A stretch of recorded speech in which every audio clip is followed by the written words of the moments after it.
L'Akba Omer, on va étudier le commencement du Likutei Moharan au tout début. Au tout début du Likutei Moharan, avant les premières Torahs du Likutei Moharan, il y a une sorte d'introduction. Une introduction où on parle de Rabbi Shimon, Rabbi Nachman de Breslev, il a mis cette partie-là au tout début du Likutei Moharan. On verra plus tard pourquoi. Et apparemment, c'est comme une sorte d'introduction, mais on va comprendre avec le texte. Alors, au tout début, on parle d'une Gemara, la Gemara dans Masechet Shabbat, page 138, où Rabbi Shimon Bar Yochai, là-bas, il y a une histoire où les Chachamim, ils sont rentrés dans le Kerem de Yavne. C'est ce que c'est le Kerem de Yavne?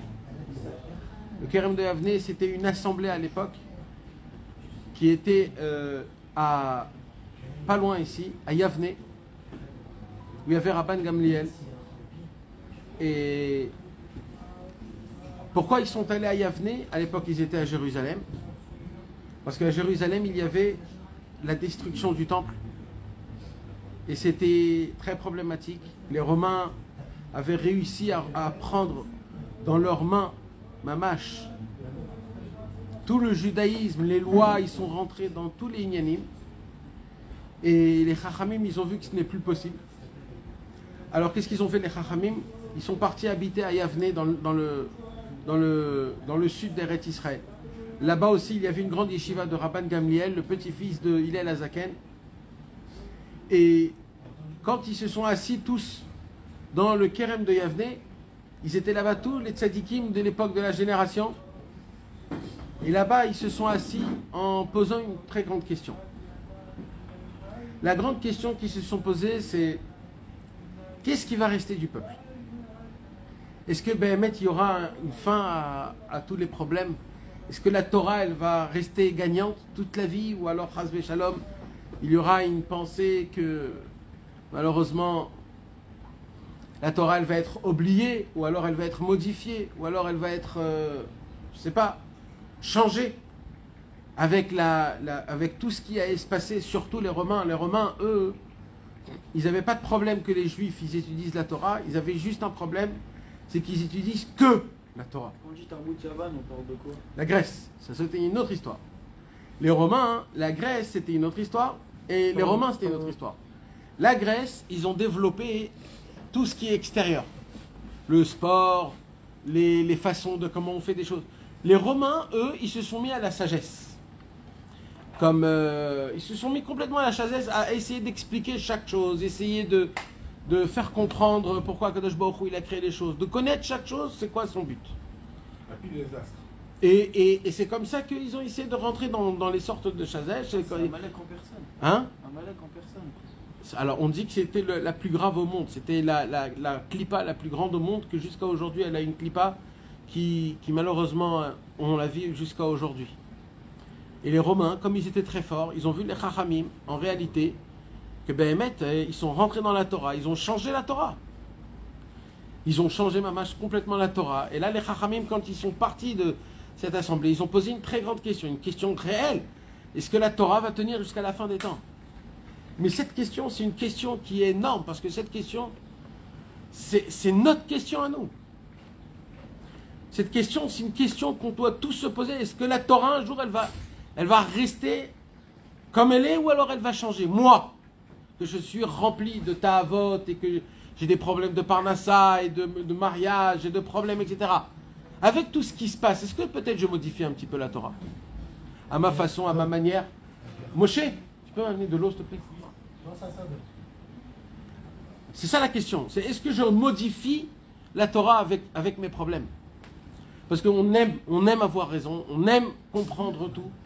Et quand on ne comprend pas, ou alors quand on n'a pas raison et on voit que ça commence à être compliqué, alors là, tu modifies la Torah. Tu modifies la Torah complètement. Et la question est, est-ce que Béhémet, je pourrais un jour atteindre la Torah telle qu'elle ou pas? Ça fait un.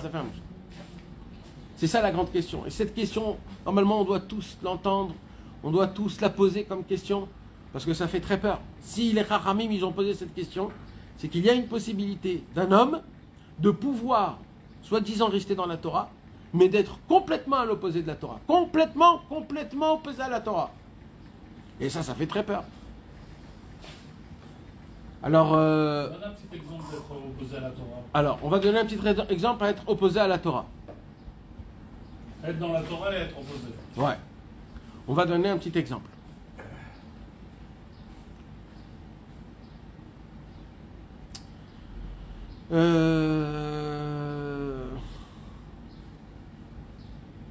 Aujourd'hui, par exemple, il y a des rabbinim en dehors d'Eretz Israël, des rabbinim, des grands rabbinim, le Rav de l'Allemagne, le Rav de la France, des grands rabbinim comme ça, qui sont élus Rav Mamash, avec un tampon, avec tout ce que tu veux.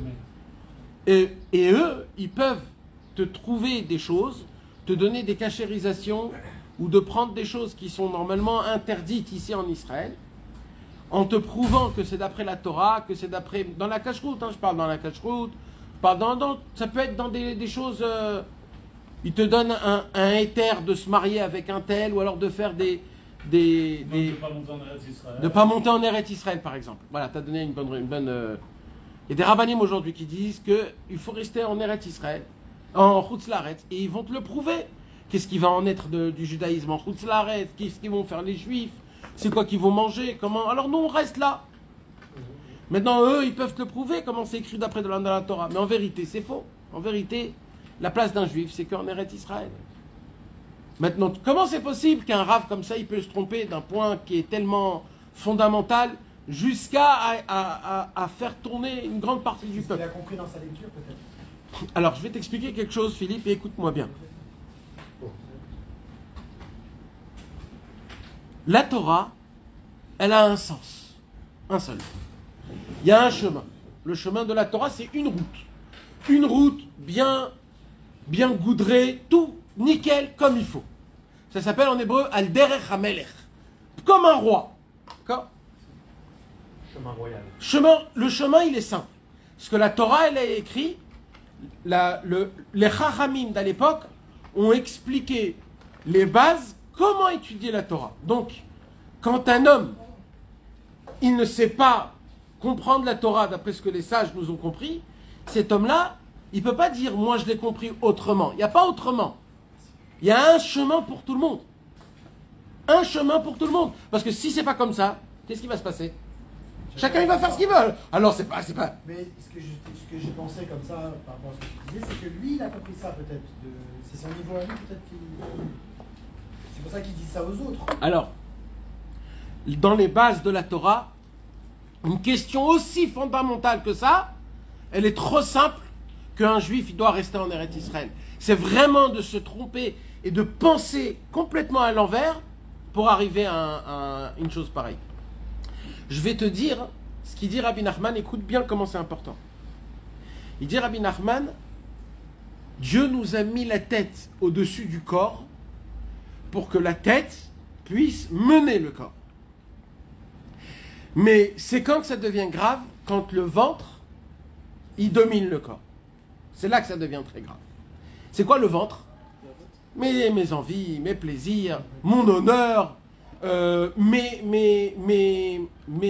comment on appelle ça? Quand je gagne des choses, mes choses personnelles. Mes victoires. Au moment où un homme il commence à faire rentrer son personnel dans la Torah, en faisant des calculs, comme par exemple je vais te donner un grand exemple, regarde bien. Les intérêts, exactement. Comment s'appellent les meraglim, les explorateurs. Un jour, Moshe Rabbeinu il dit, on rentre en Eretz Israël.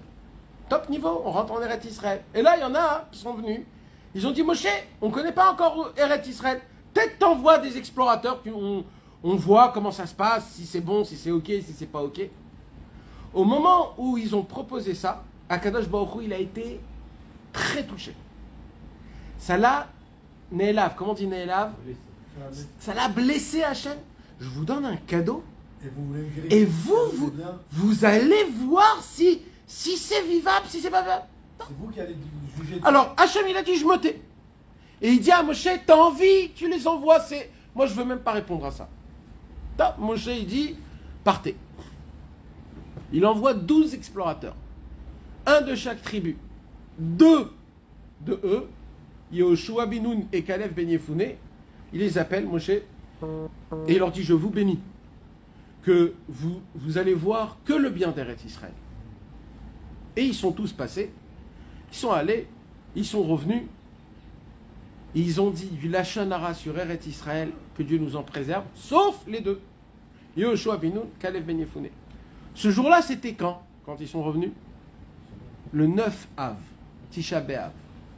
Quand ils ont entendu les béné Israël, le Lachon Hara des explorateurs sur Eretz Israël, ils ont tous commencé à pleurer. Hachem, il dit quoi? Je vous donne un cadeau. Vous parlez contre sur ce cadeau. Et en plus de ça, vous pleurez comme si je vous ai fait moi du mal. Pas de problème. Ce jour-là sera le jour du deuil jusqu'à la fin de tous les temps. Le premier temple va être détruit le 9 Av. Le deuxième temple va être détruit le 9 Av. Quand on est parti d'Espagne et du Portugal avec l'Inquisition, c'était le 9 Av. Tout ce qui va se passer de mal jusqu'à la fin de tous les temps, ce sera tout le temps le 9 Av. Vous avez pleuré pour rien? Je vais vous donner une raison que vous allez pleurer. On pose une question. On pose une grande question. Qu'est-ce qu'ils ont eu, ces explorateurs-là? Qu'est-ce qu'ils ont eu? Ils ont eu quoi? On dit que c'était des grands. On dit que c'était des gens importants. On n'a pas envoyé la racaille. On a envoyé mamage des personnes importantes. Tu sais ce qu'il dit, Rachid, à ce sujet-là? C'est un truc de fou. C'est un truc de fou. Il dit, Rachid, comme ça. Les explorateurs ont fait un compte. Ils ont dit, pour l'instant, c'est nous, le patron. Chacun, c'était le patron de la tribu. Pour l'instant, nous, on est les patrons de la tribu. Quand on va arriver en Eretz Israël, il n'y aura plus de patron. Il n'y aura plus rien, parce que chacun, il a sa terre, chacun, il est propre de chez lui. Ça y est, chacun revient chez lui à la maison. Et nous, qu'est-ce qu'on va faire, nous? On va être des nuls, comme tout le monde. Alors viens, on dit un peu de Lachon Hara sur Eretz Israël. Comme ça, on reste en dehors d'Eretz Israël, on reste des patrons, et quand on mourra, on rentrera en Eretz Israël. Mais attends. Rachi, avec tout le kavod que j'ai pour toi, Rachi, comment tu dis une parole pareille? On parle de tzadikim. Comment ils ont une pensée aussi ventre, j'appelle ça? Une pensée de bétaine. Ça veut dire, il pense qu'à son bide, le monsieur. On parle d'un peuple, un peuple. Ils sont prêts à crever dans le désert, la soif, les serpents, les trucs, le balagan. Ils n'ont pas où dormir, ils supportent des trucs. Un traloued énorme. Tout ça pourquoi? Ils sont prêts à tout changer parce que le monsieur, il va avoir du kavod, il va avoir de l'honneur, il veut qu'on le respecte. Eh ben, il n'a pas trouvé ce qu'il voulait lui. Alors tu sais ce qu'il dit Rachi? Il dit Rachi, ça touche tout le monde. Et surtout, les grandes personnes. Quoi qu'il se passe, sache-le.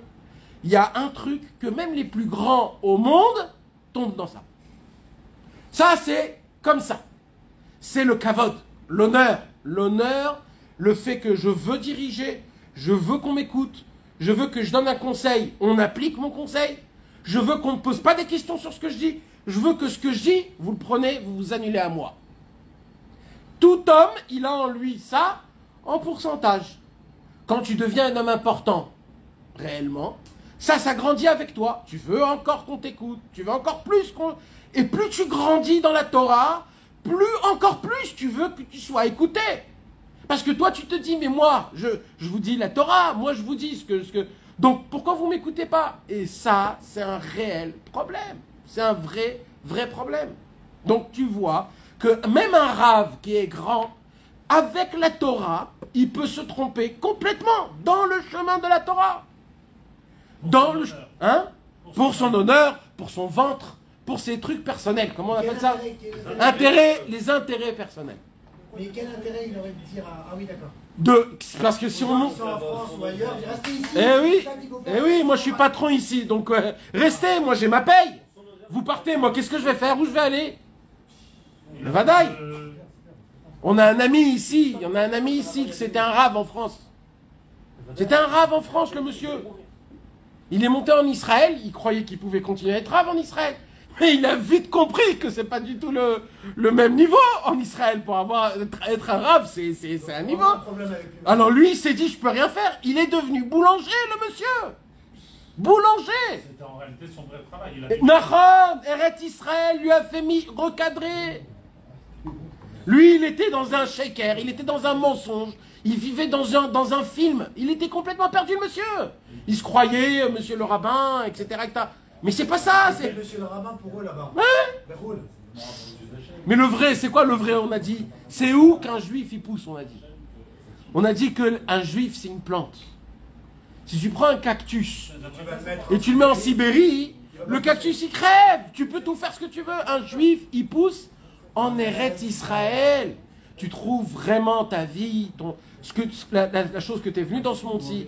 Eretz Israël, il faut beaucoup d'humilité, il faut beaucoup... Tu t'imagines quand tu viens avec ta gava en Eretz Israël? Qu'est-ce qu'elle fait, Eretz Israël? Elle te prend, elle te donne 2-3 baffes, un uppercut, tu tombes par terre, tu sais pas ce qui t'est arrivé. Tu dis, mais qu'est-ce qui m'arrive? Je suis venu en Israël, ça va... Parce qu'en Eretz Israël, il faut venir avec de l'humilité. Tu es dans le palais du roi. Là, tu peux pas faire... C'est un job. C'est un job, exactement. Oui, c'est compréhensible qu'il va perdre son job. Tu comprends? Alors que la première quand tu es en Khoutzlaretz, il y a d'études. Par exemple, quand tu voyais les gens qui venaient à Beth Shemesh, les neveux, ils disaient, avec des rabbins partout. C'est qu'ils ont la notion de là-bas que... Eh oui. Il y a un monsieur qui fait un job, que lui-même il est dans la Avodat Hashem. Mais oui, mais que c'est un job, il doit faire des cours. Ça gagne bien. Non, mais là, il y en aura pour eux. Mais, oui. Donc c'est compréhensible que dans leur logique... Moi, exactement. Dans leur logique. Rabban al-Azman, mais Bevadaï. C'est une logique. Mais c'est combien c'est éloigné de... Maintenant, regarde.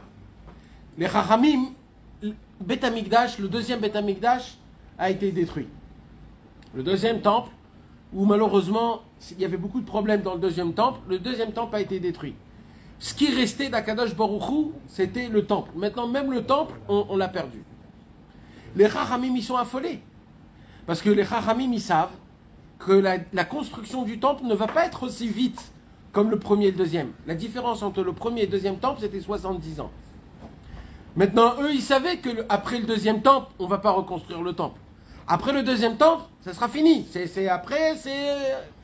On verra comment Hachem il gère les choses. Alors les Chachamim, ils se sont dit, donc, c'est quoi qui nous reste dans notre vie à nous? C'est quoi qui nous reste? Que la Torah. Mais est-ce que dans la Torah, ça existe la même chose comme dans le temple, qu'on peut détruire toute la Torah et vivre dans une Torah mensongère et de s'égarer complètement du chemin d'Akadosh Baruch Hu? Les Chachamim sont assis dans le Kerem de Yavne, comme ça dans la Gemara Maseret Shabbat, elle nous raconte. Ils se sont assis et ils ont commencé à réfléchir, à faire un bilan, un vrai bilan d'Avodat Hashem. C'est marqué comme ça que le premier Beth Amikdash, il y avait comme une nuée de feu, il y avait Yehuda, le symbole de Yehuda, Le lion, quand le Korban. Beth Amikdash, il y avait un chien. Un chien. Le troisième Beth Amikdash, c'est pas un chien, c'est pas un... C'est un Kadesh Boko bâtiment qui descend. Et c'est marqué que le premier, c'était son symbole, c'était l'or, parce que l'or, ça représente la Kedusha dans sa suprématie, c'est-à-dire il y avait une Kedusha très particulière dans le deuxième, il y avait une Yerida parce que Kina, il y avait Morvar, il n'y avait pas la Vodata. Il y avait des problèmes. La Vodata Kohanim, c'était à la panim. Ils achetaient la Keuna. Ils achetaient la Keuna. Alors la troisième, c'est Nechoshet, c'est la chose la plus simple, la plus humble, que tout le monde pourra, Bezrat Hashem, donner du cuivre, c'est du cuivre pour la Nechoshet. Et que chacun pourra participer. C'est marqué comme ça dans le Zohar et dans le Réchit Chokma aussi, que ça va descendre des Ananim, le Beth Midrash, du ciel, et que chacun va donner des Nechoshet. Alors on dit, mais pourquoi du Nechoshet? À quoi ça va servir? Ça va servir aux Shaharim, aux portes du Beth Amikdash qui seront Bezrat Hashem en cuivre. En cuivre. Pour montrer toute l'humilité, toute exact. la simplicité Akadosh Baruch Hu demande, excusez-moi. Non, vous avez raison. Déranger, moi je suis Yerushalmi, mais c'est pas bien de déranger un Non, pape il n'y a quand pas il de te problème, répond. il n'y a pas de problème. On dit qu'on ne doit pas déranger l'homme. On doit attendre la fin du. Mais c'est là. Non, mais c'est d'accord. Mais qui sera alors c'est ça le Inyan. Et alors, imaginez-vous, mes amis, ils s'assoivent et après plusieurs jours, ils arrivent à une conclusion. Ça fait très peur. Parce que vous savez qu'une conclusion de tzadikim à l'époque, c'est pas une conclusion d'aujourd'hui. C'est une vraie conclusion. Je vous ai raconté l'histoire du Marshal. L'histoire du Marshal, c'est juste pour que vous puissiez comprendre c'est quoi un vrai tzaddik. Le Marshal, qui était un très grand à l'époque en Pologne, qui était le Rav du Rama. Le Marshal, un jour, un homme est venu et il était marié avec sa femme et ses enfants. Il est tombé malade et avant de mourir, il appelle sa femme et il lui dit je te fais faire jurer qu'après ma mort, tu ne te marieras pas avec un homme. Bon, sa femme, elle a dit ok. Et il est mort, son mari. Quelques années plus tard, elle n'en pouvait plus. Elle a dit je peux pas rester toute seule, j'ai mes enfants à grandir, c'est compliqué, j'arrive pas, je peux pas. Elle est allée chez le Marshal. Elle a dit bonjour Marshal, j'ai une grande question, c'est quoi la question? Elle lui dit j'ai fait une promesse à mon mari avant de mourir de ne pas me marier avec un homme. Mais je ne peux pas tenir cette promesse. C'est trop compliqué, je suis une femme jeune, j'ai des enfants à faire grandir toute seule, j'arrive pas. Le Marshal, tout de suite, il a frappé comme ça, et il a dit Batel ou Mevoutal, complètement annulé. Pourquoi? Il dit parce que quand tu as fait ça, tu as fait sous le choc, devant ton mari, t'étais pas zen vraiment, c'était pas 100% toi. T'avais un peu peur, t'étais pas dans tous tes états. Donc il n'y a aucun problème, tu peux aller te remarier. Elle était très contente, elle est partie, elle s'est remariée. Dès qu'elle s'est remariée, elle est tombée malade. Un petit peu. Après la maladie, elle est devenue un peu plus grande. Jusqu'à que Chas Veshalom, elle est devenue presque agonisante. Là, les enfants, ils se sont levés, ils sont allés voir le Marshal. Ils ont dit, Marshal, on ne comprend pas. Tu nous as tranché la halakha, comme quoi elle peut se marier. Et regarde, elle ne peut pas se marier. Elle est tombée malade. Pourquoi elle est tombée malade? C'est sûr que c'est à cause de ça. Quand il a entendu ça, le Marshal, il a fermé son livre, il s'est levé, il est allé voir la femme. Il s'est mis devant la femme, il a commencé à dire des paroles de Emouna. Il a dit, Ribono Shel Olam, la Torah, elle appartenait à Hachem. Elle t'appartenait à toi, la Torah. À toi et aux anges. Et à Shavuot, tu as fait quoi? Tu nous as donné à nous la Torah. La Torah, tu l'as enlevée de chez toi. Et tu as dit, c'est qui maintenant les patrons de la Torah? C'est qui? C'est nous les êtres humains. Nous les êtres humains, quand on étudie la Torah, la halakha, elle est comme nous en bas, comme en nous on est posek. Et le Marshal, il a dit, moi, aujourd'hui, je suis le posek Ador. C'est moi le posek, c'est moi le tranchant rabbinique. Tout le monde reçoit de moi. Et moi, j'ai tranché que cette femme, elle peut se marier. Comment toi, Hachem, tu fais quelque chose, même si toi, dans le ciel, tu as tranché autrement que moi, comme la Torah, tu l'as donnée aux êtres humains, toi-même, tu dois faire comme nous, on dit en bas. Et ça, c'est toi qui l'as dit, Hachem, c'est pas moi. C'est toi qui l'as dit. Quand tu nous as donné la Torah à Shavuot, c'est ça ce que tu nous as dit. Comment alors tu fais montrer que tu ne vas pas d'après la Torah? Dès qu'il a terminé de parler, la femme s'est réveillée sans rien. Nigmar, il n'y a plus rien. Regarde, imagine-toi la grandeur de qu'est-ce que c'est un vrai tzaddik, un vrai chacham, un vrai talmid chacham. Quand il dit un psak halacha, c'est comme ça que ça fonctionne en bas. Pourquoi je t'ai raconté cette histoire? Parce que les chachamim, ils sont arrivés à une conclusion. Qu'est-ce qui va se passer avec la Torah à la fin de tous les temps? Et là, la Gemara, elle nous dit dans Masechet Shabbat, Nimnu vegamru, ils sont arrivés à une conclusion que quoi? Atida Torah shetishtakar. Eh oui, la Torah va être oubliée. La Torah va être oubliée, déformée. La Torah, elle va être complètement changée. Elle va être malheureusement pas bien. Déformée. Là-bas, dans l'assemblée de Yavne, il y avait un jeune. C'était pas le plus vieux, il y avait un jeune. Il y avait les vingtaines, 25 ans. Un jeune qui n'était pas assis dans la table parce que il était encore jeune, donc il était autour. Et il se lève Et il dit devant tout le monde, après que tout le monde a dit que la Torah, elle va être oubliée, il dit quoi? Rabbi Shimon Bar Yochai, c'était Rabbi Shimon, il se lève et il dit, non, à Torah, lo tishakar mipi zaro. La Torah ne va jamais être oubliée, elle va rester dans toute sa splendeur et sa simplicité et sa perfection. Les Chachamim, ils ont regardé, ils ont vu un jeune qui dit contre tout le monde, il dit, mais comment tu t'appuies à dire une chose pareille? Comment tu sais, comment tu peux savoir que... Et là, Rabbi Shimon Bar Yochai, il dit un pasouk. Le pasouk, c'est quoi le pasouk? Lo tishachach mipi zaro. Ça veut dire quoi en français? Elle ne sera pas oubliée par la bouche de sa descendance. La Gemara, elle ne raconte plus que ça. Rabbi Nachman, il vient, et il ne comprend pas, il dit, je ne comprends pas cette Gemara.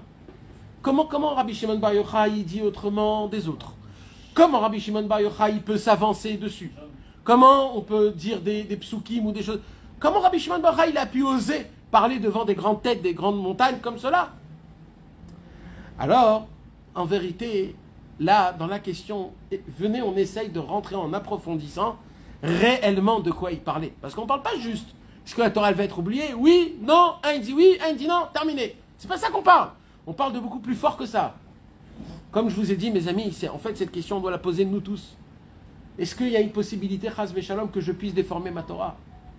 Ou que je puisse déformer la Torah des tzadikim? Est-ce que c'est possible que je puisse oublier la Torah des tzadikim? Pourquoi? Pourquoi tu pourrais oublier la Torah des tzadikim?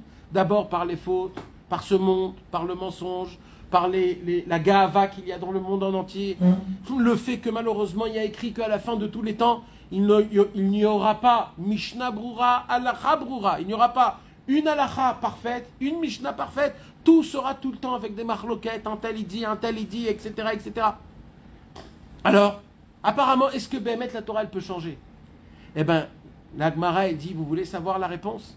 La réponse est, comme ça, comme on le voit là tout de suite maintenant, la Torah, elle va être oubliée. Voilà, sachez-le. Ça veut dire quoi? Que pour jamais on pourra découvrir Béhémet, la racine de la Torah. Mais là, il y a quelque chose qui va se passer qui va tout changer. Il va tout changer. Rabbi Shimon Bar Yochai, il a été poursuivi par les Romains pour plusieurs raisons. Jusqu'à qu'il est rentré dans une grotte pendant une douzaine d'années avec son fils, d'une façon très humble, en s'enterrant dans la terre, en enlevant les habits, en faisant un trou, en rentrant dans la terre, en étudiant la Torah comme ça, en mangeant du caroub pendant 12 ans. Et Rabbi Shimon Bar Yochai, avec cette grande humilité, a fait faire descendre ce qu'on appelle le Zohar HaKadosh, c'est-à-dire toute la Torah, les racines, les secrets, la neshama de la Torah. Rabbi Shimon Bar Yochai, en fait, il a dit, si je dévoile pas le Zohar, oui, la Torah, elle va être dévoilée, elle va être perdue. Oui, la Torah, elle va être complètement oubliée, déformée. Vous avez raison, Chachamim. Moi, je ne suis pas contre vous, ce n'est pas une marloquette. Vous avez raison vous avez raison à 100%.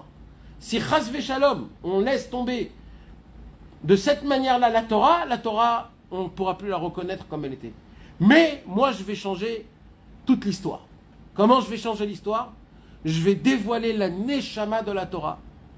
Que quand je vais dévoiler la neshama de la Torah, grâce à ça, plus jamais on pourra déformer la Torah. Ça sera la clé pour que grâce à ça, la Torah, elle va rester.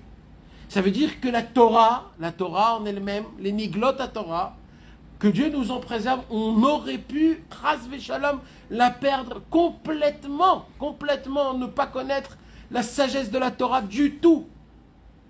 Mais c'est quoi qui a sauvé la Torah? C'est quoi qui a sauvé la Torah? Sauver la Torah et les Talmidei Chachamim, c'est qui? C'est Rabbi Shimon Bar Yochai en découvrant le Zohar HaKadosh, c'est-à-dire les secrets de la Torah, de les mitzvot, de l'histoire que la Torah elle nous raconte, en nous dévoilant des choses qui se passent dans le ciel qu'on ne savait pas et qu'on ne connaissait pas. sauvé d'après toi ou bien il savait que c'était incomplet? Il sentait qu'il y avait quelque chose d'incomplet et il fallait compléter. C'est pas qu'il y avait un complet, c'est qu'il a vu que c'est une obligation pour lui-même de découvrir ça, sinon on perd la Torah. On perd la Torah. Il savait que ça existait. De- Je sais pas. Je sais pas. Et le Harizal et le Baal Shem Tov, qu'est-ce qu'ils ont fait alors? Alors, le Harizal et le Baal Shem Tov, ils ont fait la même chose. Cette histoire, elle se répète en fait à chaque fois. C'est-à-dire, il y a un moment où le Zohar HaKadosh, aussi, il devait s'arrêter, et on ne devait pas le comprendre, et on ne savait pas quoi faire avec. Et grâce au Harizal, il a mis une force que le Zohar HaKadosh et la Torah en elle-même, elle a une puissance. Et le Baal Shem Tov, pareil. Mais après que le Baal Shem Tov est parti, il y avait encore cette sensation que tu vois que malheureusement, il y a une possibilité que la Torah, elle se perd complètement. Et qu'est-ce qui s'est passé? Il s'est passé que Rabbeinu HaKadosh est venu. Et il a fait en sorte de maintenir la Torah comme elle est. Et grâce à eux, toute la Torah, elle est encore là. Alors maintenant, on regarde comment c'est écrit dans le Likutei Moharan, cette Torah, où Rabbeinu, il dévoile le Inyan de Rabbi Shimon. Rabbi Shimon Bar Yochai, Ivtiach Shelo Tishtakach Torah Misrael Al Yado.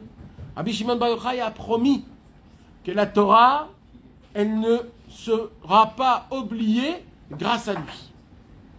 Kamouva b'divrei Rabotenu Zichronam Livracha, comme les Chachamim nous l'ont expliqué, que shenichnesu Rabotenu lakerem beyavne, quand les Chachamim y sont rentrés dans la grande assemblée dans la ville de Yavne, Amrou, ils ont dit Atida Torah shetishtakach me Israël. Que Dieu nous en préserve dans le futur, la Torah elle va être oubliée du peuple juif. On ne pourra pas connaître réellement la Torah comme il faut, avec sa splendeur, avec sa grandeur, avec tout ce qu'il y a autour. Ve'amar, Rabbi Shimon Bar Yochai, Rabbi Shimon qui était le plus jeune de toute l'assemblée à l'époque, Rabbi Shimon Bar Yochai s'est levé, il a dit non. Shelo tishtakar, la Torah ne va pas être oubliée. D'où tu sais Rabbi Shimon Bar Yochai? Alors Rabbi Shimon Bar Yochai il dit parce que j'ai un pasouk. C'est quoi le pasouk? Kilo tishachach mipi zaro. Kamuva bazohar hakadosh. Et comme c'est écrit dans le Zohar, Rabbi Shimon Bar Yochai il le dit ouvertement, pas juste d'après une Gemara. Rabbi Shimon Bar Yochai il dit dans le Zohar, dans le Parashat Nasso, il dit Be'ay chibura dei ou sefer hazohar ifkun bemin galuta. Avec ce livre, le Zohar, grâce à ce chibour, c'est-à-dire cette création que j'ai fait du Zohar, tout le Ham Israël pourra sortir de la Géoula. Ça va rapporter la Géoula. La Géoula, elle va se rapprocher et les Juifs pourront sortir de leur exil vers la délivrance totale. Par quoi? Grâce au Sefer HaZohar HaKadosh. Ça, c'est écrit noir sur blanc dans le Zohar. Maintenant, on ne comprend pas exactement qu'est-ce qui se passe. On voit juste des faits. Rabbi Shimon, dans la Gemara, le Zohar HaKadosh. Rabbi Nachman, il dit, moi, j'ai trouvé quelque chose de un peu plus profond que comme on le croit. Ve'ata bo'ure ve'aven. Écoutez bien les mots.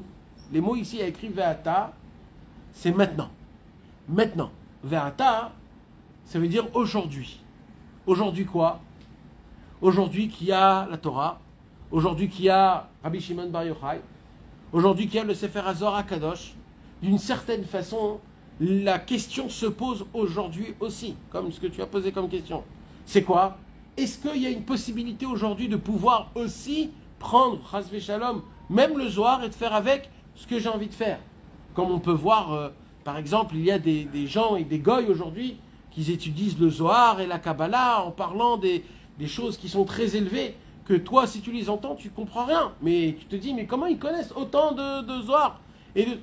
Parce que même ça a été donné, Chas v'Shalom, aux clipotes. Ça veut dire les clipotes, ils ont la possibilité de prendre le Zohar et la Kabbalah et faire de ça ce qu'ils ont envie de faire. Alors apparemment, la réponse, elle est exactement pareille comme dans la Masechet Shabbat. C'est quoi la réponse? Eh oui, même qu'aujourd'hui, il y a le Zohar HaKadosh, même qu'aujourd'hui, il y a la Gemara et les Mishnayot, et que tout est écrit et imprimé, que Dieu nous en préserve, il y a une possibilité, Chas v'Shalom, de pouvoir changer, déformer la Torah, même le Zohar HaKadosh. Et Chas v'Shalom, d'oublier les racines de la Torah, simples telles quelles, comme ils sont. C'est pour ça qu'il dit Ve'ata. C'est-à-dire quoi Ve'ata? Et aujourd'hui, à présent, comment ça fonctionne? Alors, il dit quoi Rabbeinu? Bo ur e. viens ici et regarde. Comment c'est écrit dans la Gemara? Quand on veut étudier quelque chose, qu'est-ce qu'il a écrit? Il a écrit Tashma. Viens et écoute. Rabbeinu, il dit, viens et regarde. Bo ur e, de tes yeux. Tu vois quoi? Ve'aven, et comprends. Comprends quoi? Qu'aujourd'hui, il y a une possibilité de tout connaître et de tout déformer. Il y a une possibilité aujourd'hui. Je vais vous expliquer qu'est-ce que ça veut dire. Vous savez, à l'époque, ça ne marchait pas ensemble quand un homme il fait des fautes et qu'il étudie la Torah. Ça ne fonctionnait pas. Le corps ne te laissait pas à faire ce que tu as envie de faire. À l'époque, quand on étudiait la Torah réellement, ça changeait notre corps, ça changeait notre habitude, ça changeait notre nature. La Torah en elle-même, tu étudiais la Torah elle avait une force de pouvoir rentrer dans ton corps et de te changer complètement. Et aujourd'hui, que Dieu nous en préserve, on voit qu'il n'y a aucun rapport avec l'étude de la Torah et ce que tu fais ou ce que tu ne fais pas. Un homme, chas v'shalom, il a la possibilité de faire plein de fautes, de parler contre la Torah et Hachem, et d'étudier la Torah en même temps. On raconte à l'époque du Baal Shem Tov, il y avait des goïms qu'ils adoraient. Ils adoraient la Gemara, ils étudiaient la Gemara, et c'était des goïms. Il y avait des juifs, à l'époque où ça a commencé à devenir les maskilim, où les juifs, ils ne faisaient pas Shabbat, ils s'asseyaient avec un stender, avec une Gemara, une cigarette, en plein milieu de Shabbat, et ils étudiaient la Gemara avec un grand pile-poule, ils rentraient, ils étudiaient. Comment c'est possible alors? Comment c'est possible que tu vois des choses pareilles? C'est ça qu'il dit Rabbi Nachman, Ve'ata bo ur e ve'aven. Et aujourd'hui, viens et regarde. Tu regardes quoi? Tu vas regarder qu'aujourd'hui, Kaviachol, on sent que la Torah, elle n'a pas une emprise sur toi, que la Torah, elle ne te donne pas de la émouna. La Torah, des fois, elle peut te donner... Il y a écrit que dans la Torah, il y a deux forces. Ou alors, s'il est méritant, la Torah devient un médicament. S'il n'est pas méritant, la Torah, elle devient un poison. Comment c'est possible? Eh oui, c'est comme ça. Dans la Torah, il y a le libre arbitre. La Torah, elle est neutre. La Torah, on dit Torah Tachem Temima. C'est-à-dire quoi Temima? D'un côté, elle est simple, mais d'un autre côté, Temima, c'est parfait. Ça veut dire quoi simple Temima? Temima, c'est comme vierge.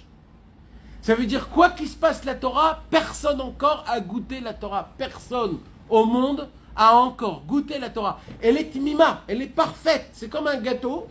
Normalement, un gâteau, pour savoir s'il est bon ou pas, tu coupes une part, tu prends et tu manges. Apparemment, avec tout ce qui a été écrit, les Chachamim, etc., apparemment, on devrait dire que la part du gâteau de la Torah, au Hachem, il a été déjà coupé, mangé, goûté, c'était très très bon. Mais qu'est-ce qu'elle nous apprend la Torah? Torah Tachem Temima. C'est-à-dire quoi Temima? Il n'y a encore personne qui a goûté réellement qu'est-ce que c'est la Torah. Ça veut dire qu'on est très loin du compte. Alors comment ça fonctionne? Alors il dit, c'est pour cela, Aven, comprends bien dans ton cœur qu'en vérité, malheureusement, aujourd'hui on est arrivé à une histoire, à une époque dans notre vie, que même quand on étudie la Torah, ce n'est pas ça qui va faire en sorte pour que tu deviens un bon juif. Si tu cherches à devenir un bon juif, il faudra trouver quelque chose d'autre. Bien sûr la Torah, mais pas que la Torah. Et il faudrait beaucoup se combattre pour être zoré lechaven le amita shel Torah, d'être zoré, d'être mechaven, c'est-à-dire de bien se concentrer pour comprendre la Torah d'après le émet de la Torah. Alors, il dit Rabbi Nachman comme ça. Niflaot nistarot shel Toratenu akdosha. Je voudrais vous expliquer les merveilles de la Torah. C'est quoi? Ki alken samar Rabbi Shimon bar Yochai be'atzmo al ze hapasuk. Il dit Rabbi Nachman, pourquoi Rabbi Shimon bar Yochai, quand il a dit que la Torah ne va pas être oubliée, pourquoi Rabbi Shimon bar Yochai, il a donné comme pasuk Lo tishakar mi pizaro? C'est quoi lo tishakar mi pizaro, mes amis? C'est où c'est écrit? C'est écrit dans Azinu. Azinu, c'est l'avant-dernière paracha de la Torah. C'est le chant que Moshe Rabbeinu il a chanté avant de partir de ce monde. Azinu Hashamayim Vadabera Vetishmar et Simrepi Yarov Kamatar l'écrit Tizal Ketal Imrati. Et là-bas il y a écrit quoi? Il y a écrit Lo Tishakar Mepizaro. la Torah ne va pas être oubliée de sa descendance. Il dit Rabbi Nachman, quoi? Il a trouvé que ce pasouk-là? Il n'y avait pas d'autre pasouk à nous donner que la Torah ne va pas être oubliée? Pourquoi d'Afka ce pasouk-là? Alors il dit Rabbi Nachman, vous allez découvrir pourquoi. Ki lo tishakach mi pizaro, ki be'emet beze apasuk be'atzmo, merumaz venistar sodazé. Il faut savoir une chose, que Rabbi Shimon Bar Yochai, il a pris justement ce pasouk, parce que dans ce pasouk, il y a une référence à Rabbi Shimon, à lui directement. Comment?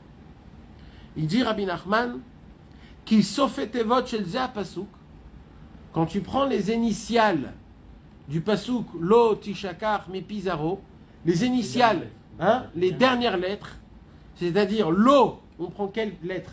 Aleph, Tishkar, Chet, Mipi, Yud, Zaro, Vav.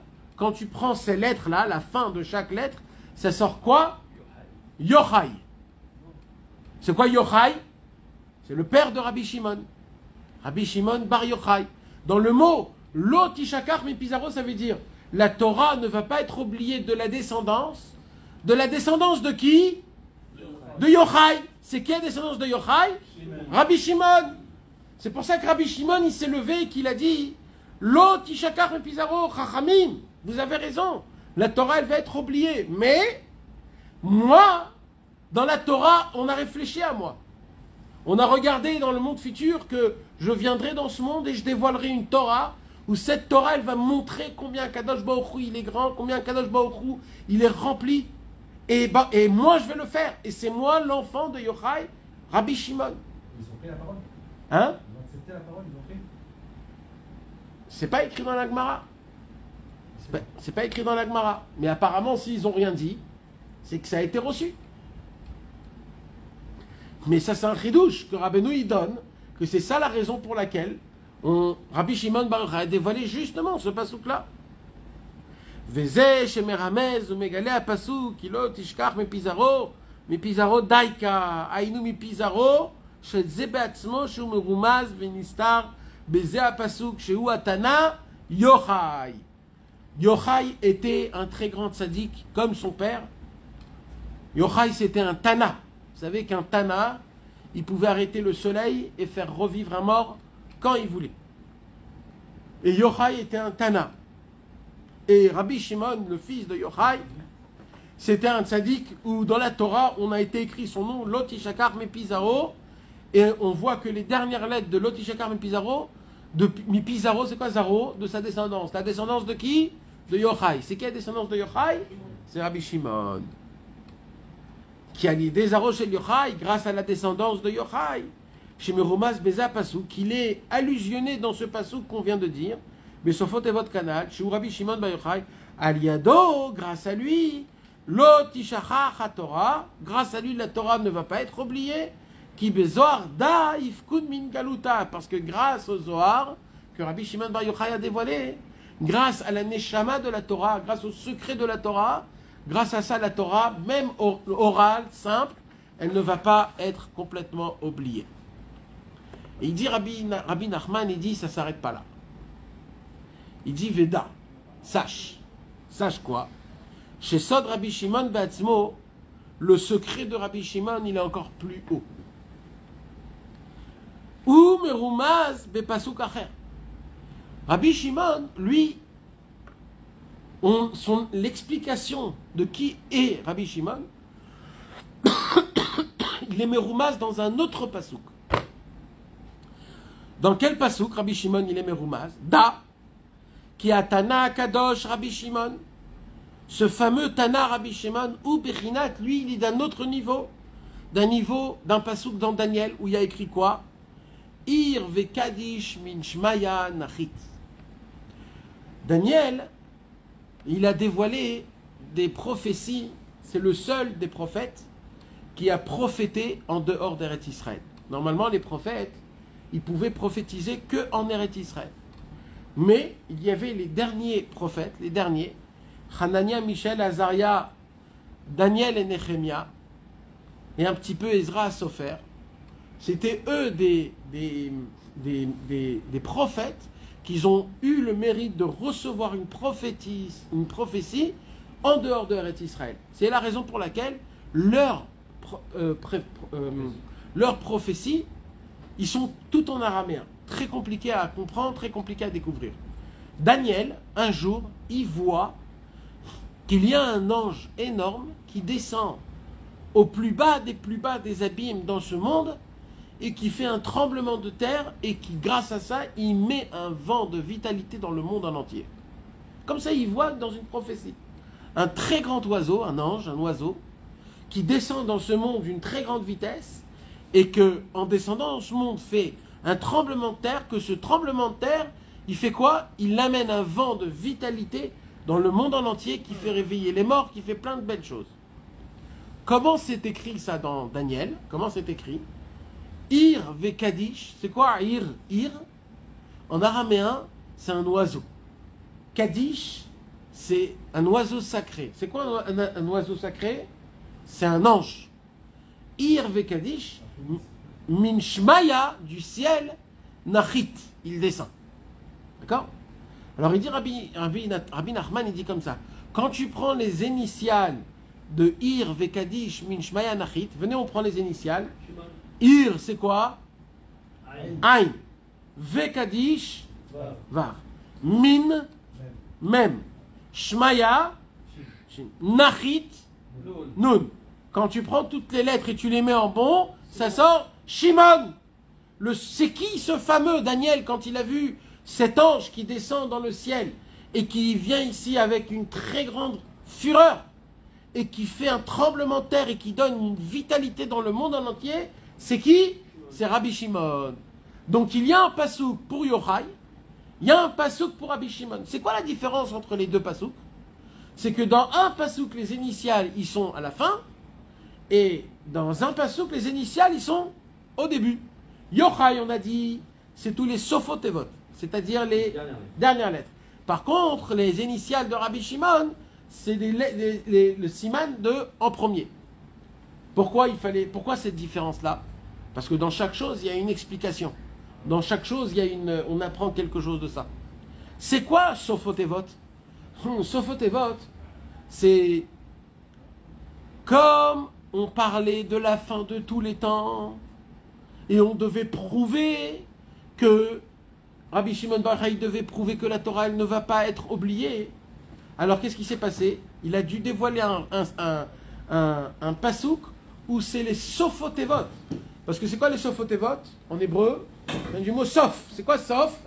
C'est la fin. Comme je dois prouver qu'est-ce qui va se passer à la fin, il faut que je découvre les initiales qui sont à la fin.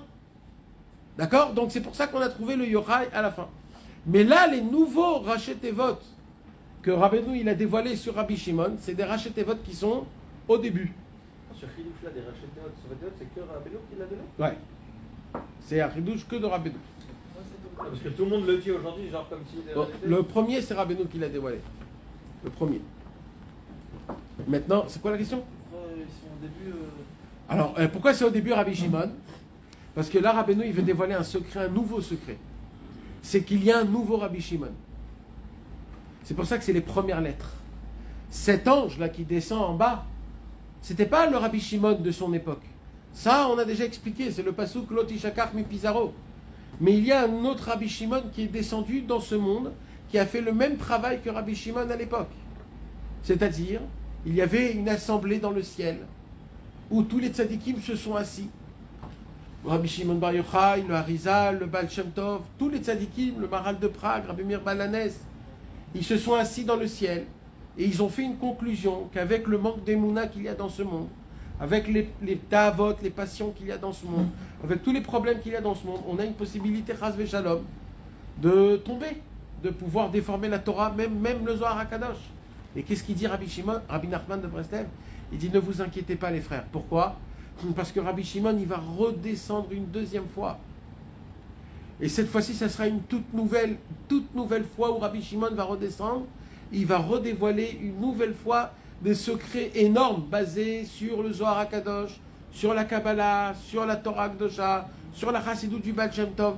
C'est un nouveau Rabbi Shimon qui va descendre cette fois-ci en forme d'un oiseau saint, c'est-à-dire d'un malach, d'un ange, qui va descendre en bas et qui va faire un tremblement de terre. C'est quoi un tremblement de terre?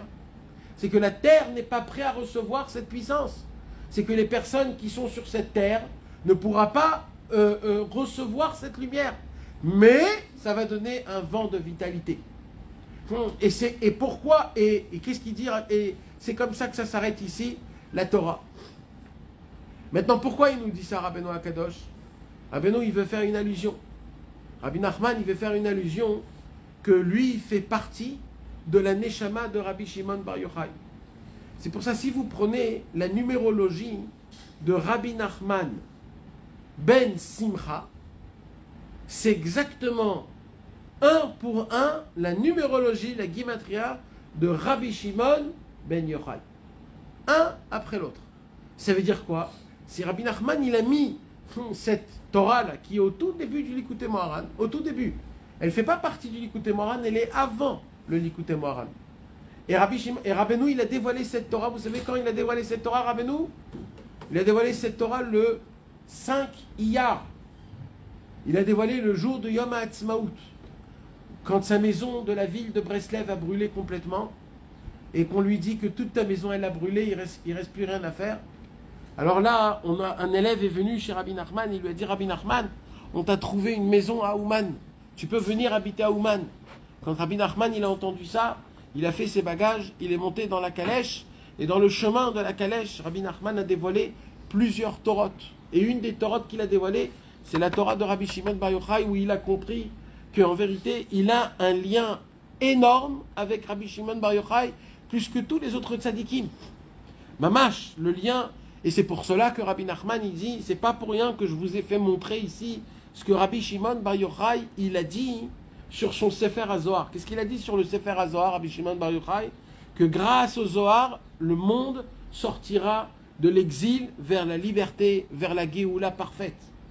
Et il dit Rabbi Nachman de Breslev, de la même façon que Rabbi Shimon Bar Yochai, il a dit cette parole sur le Zohar HaKadosh, et que Rabbi Nachman, il dit que HaKadosh Baruch Hu m'a fait faire montrer que j'ai un lien très directement avec Rabbi Shimon Bar Yochai. C'est pour cela que je dis la même chose sur mon livre, le Likutei Moharan, que grâce au Likutei Moharan, grâce à ça, le monde pourra sortir de l'exil à la liberté. Écoutez bien, mes amis, ce que je vais vous dire. Rabbi Nachman de Breslev, il a compris, il a fait la conclusion la même que les tzadikim qu'il y avait à l'époque dans le Kerem de Yavne, dans l'assemblée à Yavne. Et il a conclu, Rabbi Nachman, qu'aujourd'hui même, là, aujourd'hui, en l'an 2020-2021, on est arrivé à un stade où il existe aujourd'hui des juifs qui sont entre les deux. Posrim al-Shna Seifim. Ça veut dire quoi? Aujourd'hui, à l'époque, il y avait ou des juifs religieux bien forts, attachés à la Torah et les mitzvot et aux tzadikim, et très forts, ou alors il y avait des juifs que les pauvres, ils ne savaient rien du tout. Ni lire, ni écrire, rien du tout. Ils étaient complètement dans le néant. C'était ou une catégorie comme ça, ou une catégorie comme ça. Le Yetzer Hara a créé une nouvelle catégorie, que cette catégorie-là, hein, c'est une catégorie catastrophique. C'est les juifs qui sont entre les deux et qui se sentent bien. Ah non, on est bien, on étudie un petit peu la Torah, on fait un petit peu Torah au mitzvot, ce qu'on peut, on peut, ce qu'on peut pas, on peut pas.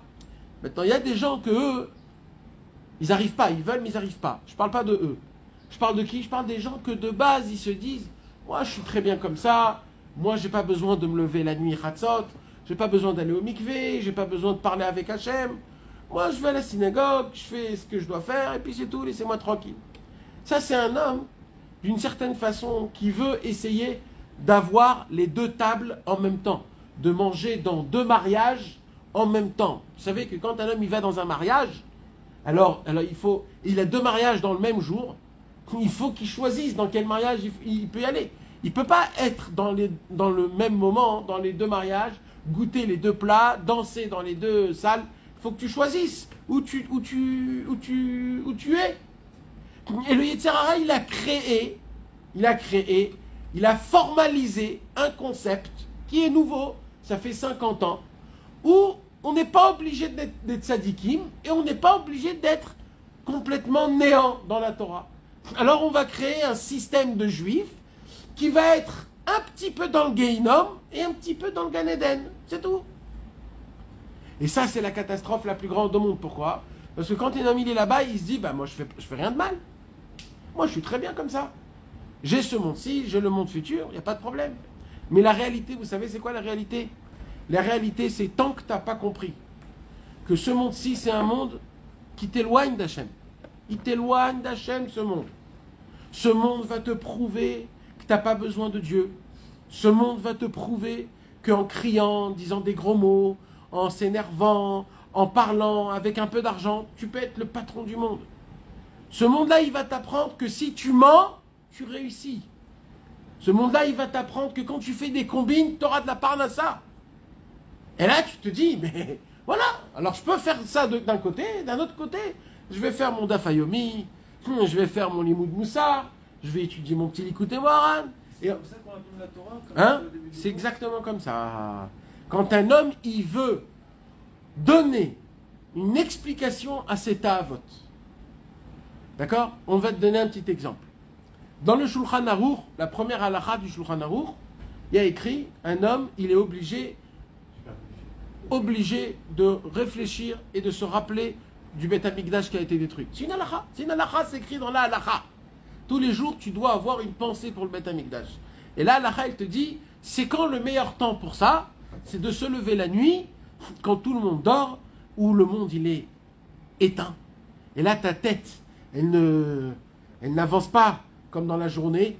Là, tout le monde dort, et là, tu as le temps à réfléchir, à être apaisé d'esprit. À ce moment-là même, la Torah, elle nous dit, c'est le moment pour avoir une pensée pour le Beth Amikdash, pour les tzadikim qui sont partis de ce monde. Et il y a ce qu'on appelle tout le concept de faire tikkun chatzot, ou faire une des doutes. Ok. Maintenant, il y a des gens, des grands dans la Torah, qui vont venir et qui vont te dire, tu sais, aujourd'hui, c'est un petit peu compliqué. Aujourd'hui, c'est dur. Alors, tu n'es pas obligé de te lever la nuit avant que tu dors, ou alors attends minuit, et une petite pensée pour la Torah, et après tu peux aller t'endormir. Il y en aura qui vont dire, c'est mieux d'étudier la Torah. Il y en aura qui vont dire, le fait que tu prends le pain et tu le trempes 3 fois dans le sel, ça te rappelle le Beth Amikdash, ça suffit. Et ça s'appelle quoi en langage de la Torah? Ça s'appelle des chormot. Ça s'appelle de l'intellect imbécile. Oui. De l'intellect imbécile. C'est-à-dire, moi, je crois qu'il y a une sagesse, mais il n'y a pas de sagesse autour de ça.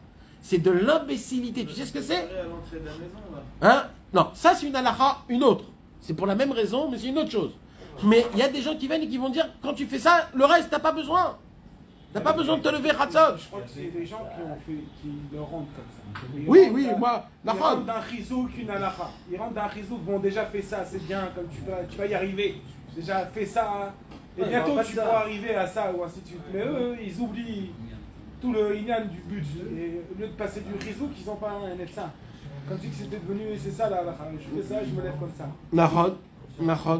Mais moi, de base, on presque limite, on s'en fout d'où ça vient. Parce que c'est vrai que ça vient pas de la méchanceté, Chas Shalom, c'est certain.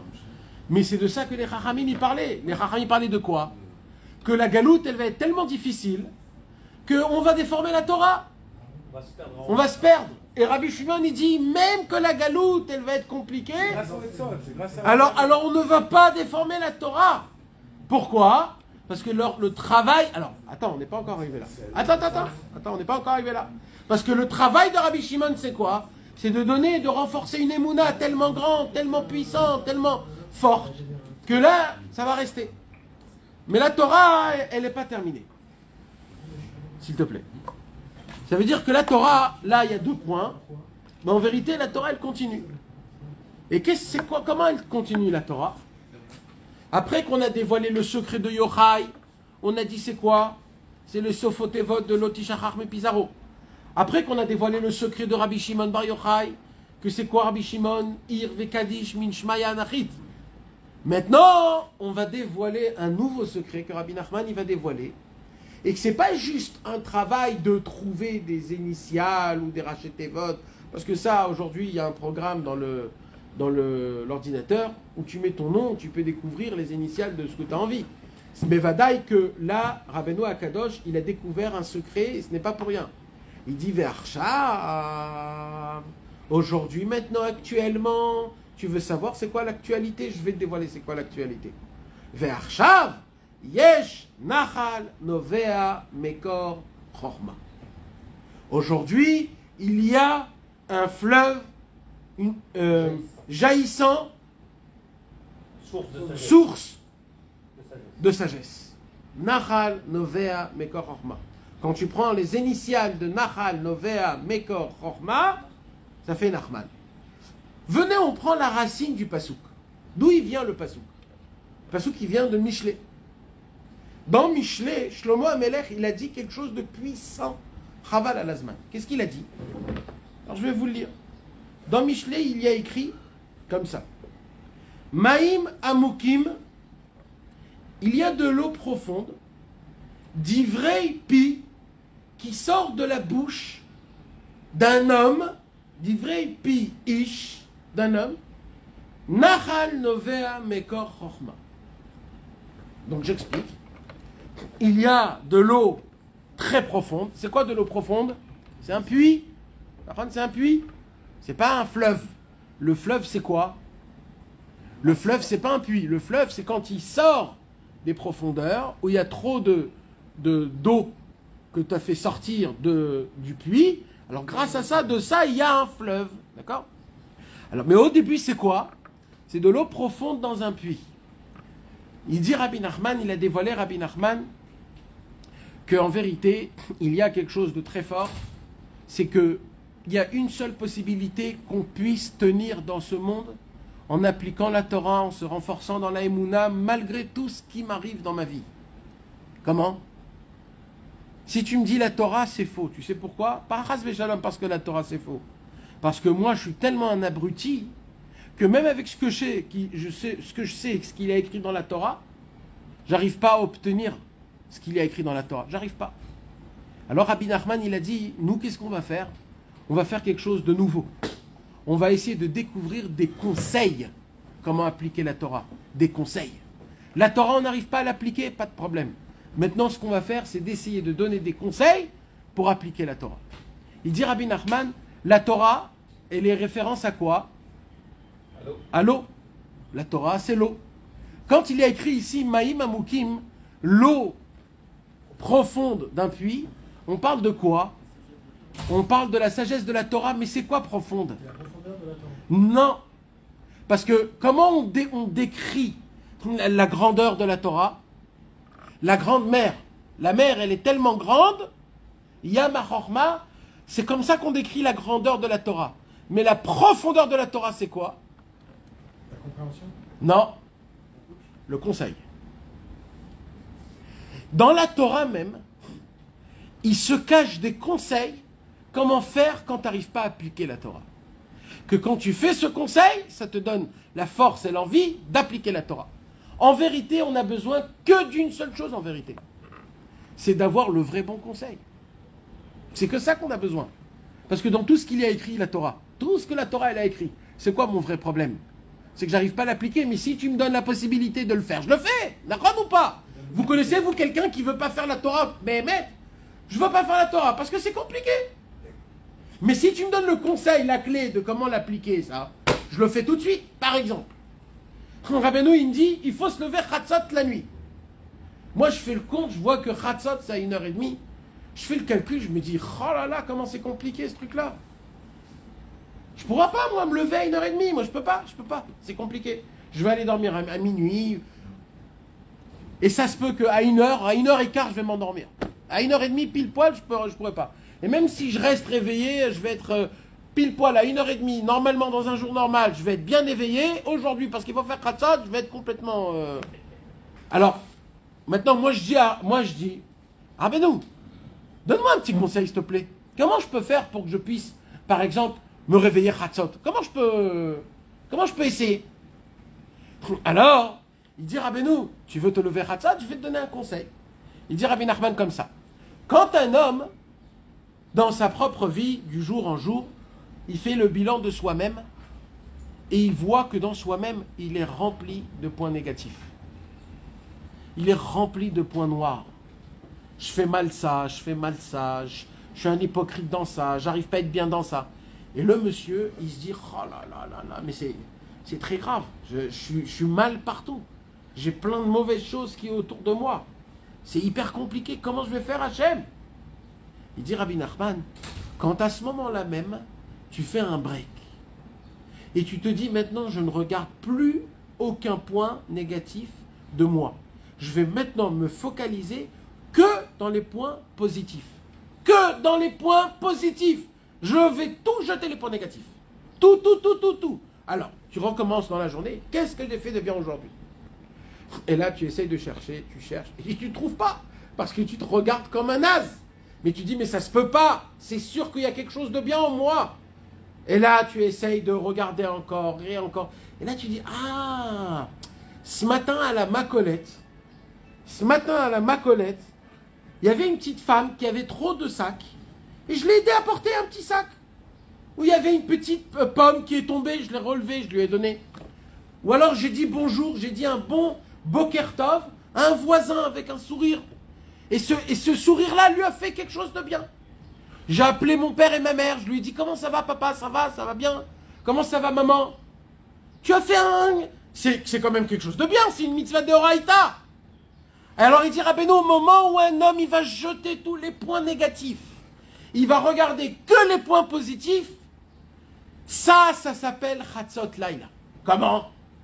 Il dit Rabbi Nachman, c'est quoi la Chatzot, Tikkun Chatzot, c'est quoi? Il dit normalement c'est le summum du noir. D'accord? À 1h du matin, c'est là où la boule du soleil, elle est où? Complètement en bas du globe. Ça veut dire, c'est le summum du noir. Rabbeinu, il dit, quand un homme, il se voit qu'il est rempli de points négatifs, pour lui, c'est compté comme si c'est en plein milieu de la nuit. Qu'est-ce qui se passe la nuit? Tu vois rien, c'est l'arsub, tout le monde dort. C'est la nuit. La nuit équivaut à une sensation horrible de ma personnalité. Il dit, Rabbeinu, si tu te renforces... Qu'est-ce qu'il nous demande, Rabbeinu? De se lever à Chatzot. C'est-à-dire quoi se lever à Chatzot? De briser la nuit, la casser la nuit, et de faire rentrer le soleil dans la nuit. Comment? Tu te réveilles toi-même. Tu ouvres les yeux. Tu fais comme si que c'est maintenant qu'il faut se réveiller.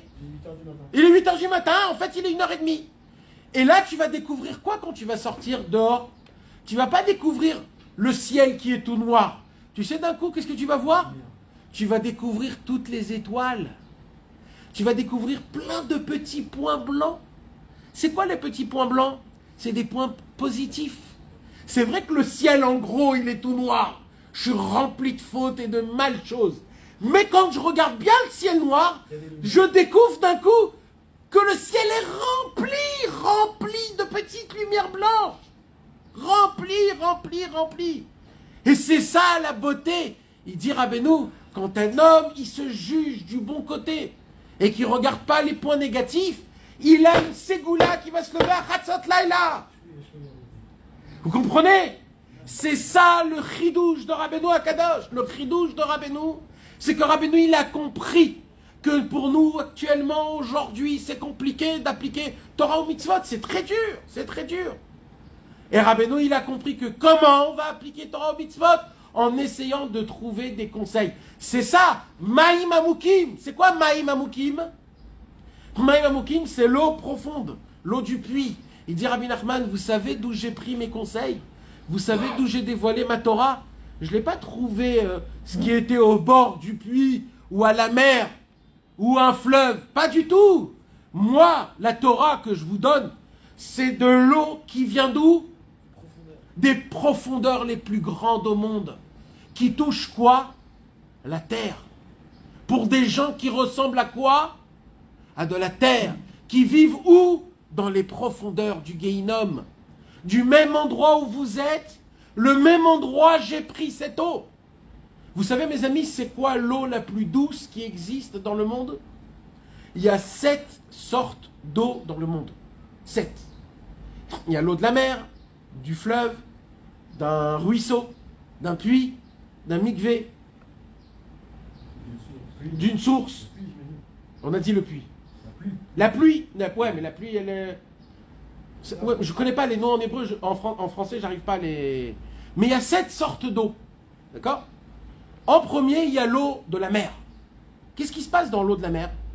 L'eau de la mer, elle va commencer à faire un parcours énorme dans tout le globe. Elle va passer des ruisseaux, des roches, elle va passer des arbres. Tout ça pourquoi?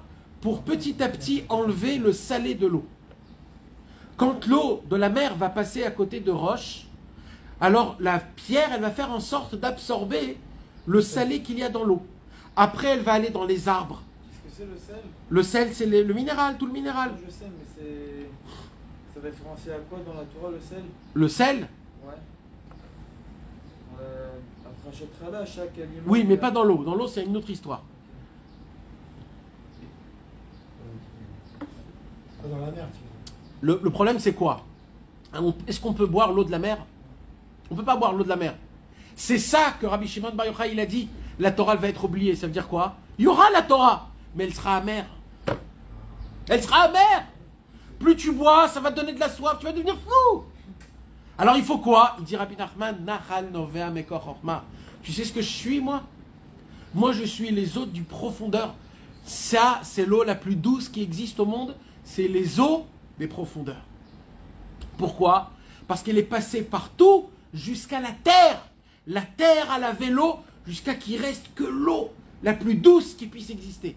Et il dit Rabbeinu, c'est cette eau-là que je vais là, Maïm Amukim, et Belevish. Cette eau des profondeurs, c'est un conseil pour un homme. C'est quoi Belev Ish? C'est quoi Ish? Ish, comment on écrit Ish en hébreu? Aleph Yuchin. Si on parle de Rachet Tevot, d'initiales, alors viens, on fait rentrer un petit peu d'initiales. C'est quoi Ish? En Shum Yehush. Le désespoir n'existe pas. Le conseil de Rabbeinu, c'est des conseils qui vont enlever l'inverse de l'espoir, le désespoir. Et là, il dit Nachal Novea Bekor Chorma. Ça va devenir un fleuve jaillissant, source de sagesse. La sagesse de quoi? Qu'on puisse maintenir, faire en sorte que la Torah, elle puisse être, qu'on puisse la boire, mais qu'elle ne soit pas amère, qu'elle soit douce, qu'elle soit bonne, que cette eau, elle enlève la soif. Quand un homme il a soif et qu'il boit de l'eau salée, il a encore plus soif. Quand un homme il a soif mais qu'il boit de l'eau douce, potable, la soif elle le rend, elle le désaltère. Ça le rend tout neuf, ça le rend très bien. Et c'est ça la Torah de Rabbi Nachman, que Rabbi Nachman il a placé cette Torah avant le Likutei Moharan pour nous apprendre en vérité que le Likutei Moharan c'est un livre qui a été fait pour des gens qui veulent servir Hachem, mais qui sentent une amertume très grande, et que c'est très difficile et compliqué pour eux de se jeter complètement à Hachem, d'avoir la Emouna, d'appliquer Torah au mitzvot avec sincérité, d'étudier la Torah comme il faut, d'aller au travail comme un juif, et ainsi de suite, etc., etc. Grâce à Rabbi Nachman, au conseil qu'il donne Rabbi Nachman nous donne cette possibilité de pouvoir servir Hachem dans la simcha et dans la Emouna Be'ezrat Hachem. Il y a une fois, là, dans une étagère, Une demi-heure.